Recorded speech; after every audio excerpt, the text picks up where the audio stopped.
This following quotation comes from Jared Diamond, whose 5-point framework of societal decline is going to anchor our learning this year.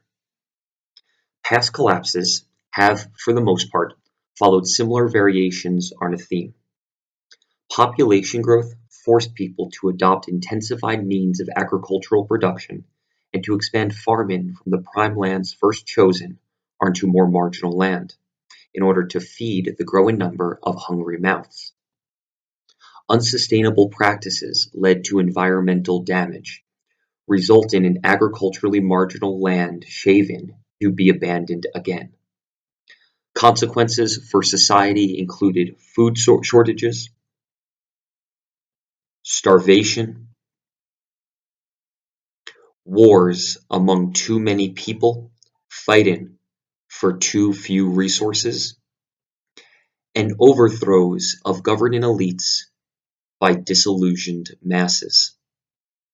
Eventually, population decreased through starvation, war, or disease, and society lost some of the political, economic, and cultural complexities that it had developed at its peak. You see, when we read about tragic events throughout history, we like to think that we are immune to them, that we have grown smarter, that we have grown more empathetic, that we possess a greater understanding of the world that our ancestors did not.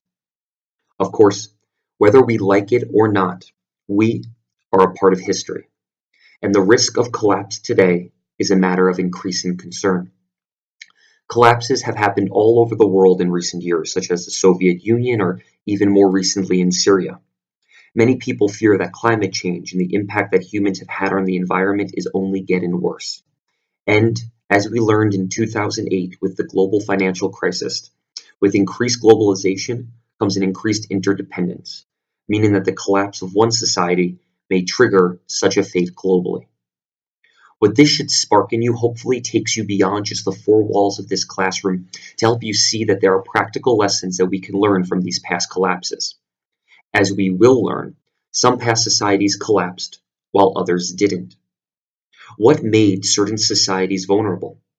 Why did some past societies fail to see the messes they were getting into? What solutions succeeded in the past? By studying the collapse of past societies, we may be better able to understand the present and better positioned to stop an impending collapse.